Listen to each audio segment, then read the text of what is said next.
Today I wanted to show you how you can take your photos from this to this just using overlays. And I think that's like a really fun part of editing that I wanted to show you.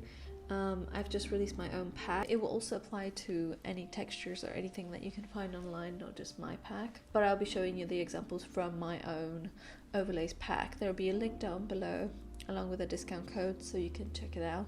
If you want to skip to the tutorial, there'll be timestamps down below as well. But I will also tell you a little bit about what overlays are, which I think will help you understand the entire process. You can use any photo really as an overlay. It's just something that you're gonna put on a layer on top of your photo. I think that's a really good way of bringing depth to your photos, adding texture. Usually they are JPEGs or PNG files, and you can use them in pretty much any software as long as it allows you to layer your files and change blending modes. I usually use them in Photoshop, and then if I'm editing something quickly on my phone, I will go for the Afterlight app. I'm sure there's other software as well that allows you to layer files and has blending modes, so just have a look for that. We're going to start with Photoshop, and then I'll also insert a clip from Afterlight showing you how I would edit on my phone. Okay, so I've opened this photo in Photoshop. It was taken with the Sony a7 IV. Wherever you downloaded my preset pack, you open that. We're gonna start with like a light film grain texture. I'm gonna go with grain 5. Open it. What I did was Command T, and now I'm just resizing. So we add that on top, and in the preset pack you will get a document that gives you what usually works, which blending modes usually work with each type of a texture. So we have applied this light texture on top. It will work best probably as like overlay or soft light. We will turn the opacity down. Now we're gonna go for another texture. We go back into that folder that you will get when you download the pack, or wherever you save your textures, and we're gonna go with texture 1.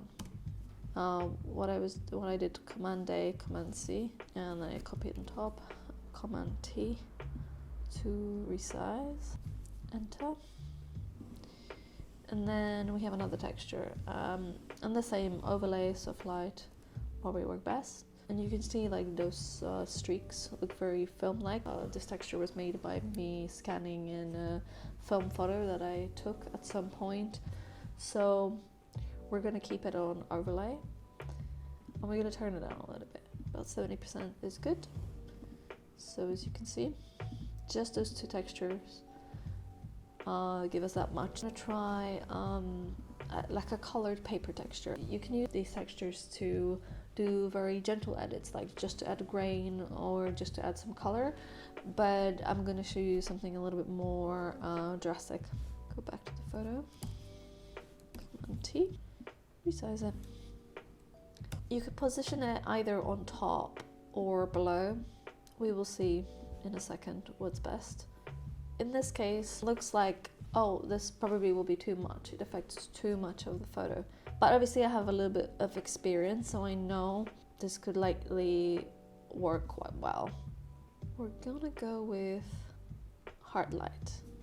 Now, trust the process. Now, you can erase parts of your texture as well. So I don't want it here on the bottom, right? It completely makes everything disappear.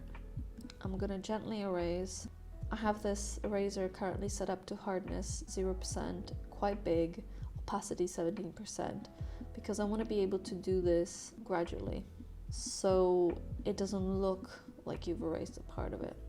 If you're not doing this on your laptop's trackpad, that's better. If you have like a tablet, it creates this little haziness. But I am going to change now the order so that this blends in a little bit better underneath that texture. Let's also turn it down a little bit, because you can see like the pixels are coming out a little bit too much. And now as well, it will be good to erase where the sun is. So we're just gonna gently tap in the middle so we get a little bit more actual glow. As you can see now, that texture is a lot more gentle. It's a completely different photo now. I could also add a little bit of light leaks. Let's go with light leak 2. Command T, resize.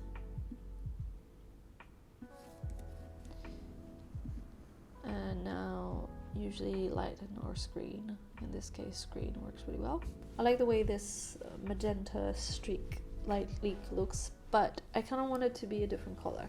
So what you can do then is go down here and create an adjustment layer.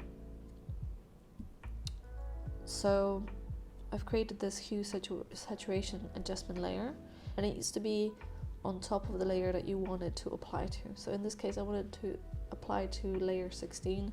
So I'm gonna click Option and click in between. See this changes, this cursor changes to this, and we click, and now it only applies to this layer. If you didn't have that on, then it would apply to the entire image, to every layer, and we don't want that. And now we can just change the hue of the light leak, and this will work on any of the light leaks in the pack or any light leaks in general. And yeah, I think this looks quite nice. I think I want it to be blue.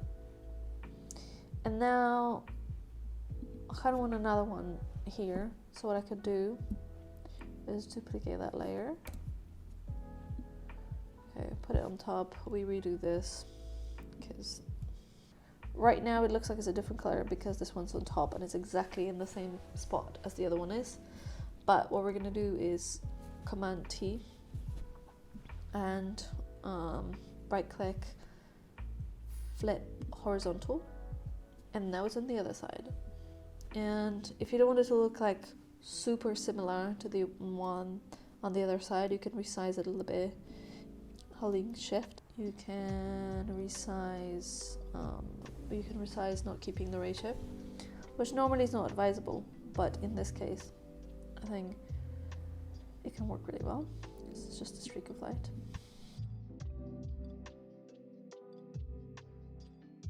This video is already pretty long, so we're just gonna quickly jump into Afterlight app on my phone. I've already opened a photo that I want to edit. It's just an iPhone photo, and I just want to show you how you could use those overlays on your phone too. So we're gonna go down here and click double exposure when you want to import the photos from my pack to your phone first, so you can choose them. I'm going to choose a light grain just to give this photo a nostalgic texture, and here you can move and resize the texture, and down here you can change the blending modes just like in Photoshop. Soft light or overlay will work best. I'm gonna go for soft light, and here you can change the amount as well. Now we're gonna go for something a little bit more intense. We're gonna add this kind of burn light leak effect to the photo, and you'll see how much depth it can add to such a digital photo. I'm rotating it so that I get that darkest part overlaid on top of it, because I can imagine that this is what's going to work the best. And I click apply, and then I choose a blending mode. Lighten is going to work best in this case. I turn it down a little bit so it kind of sits better, this photo. Now I'm going to add a frame, and in my overlays pack you have some PNG frames and some JPEG frames. Here's a PNG frame, so it already has transparency in it. So you add it on top and resize. We're just going to go for either a darken or a multiply in this case. And there you go. Here's the finished photo. And here's the before and after. And yeah, just with a few clicks, it looks so much better, so much more edited, so much more dreamy.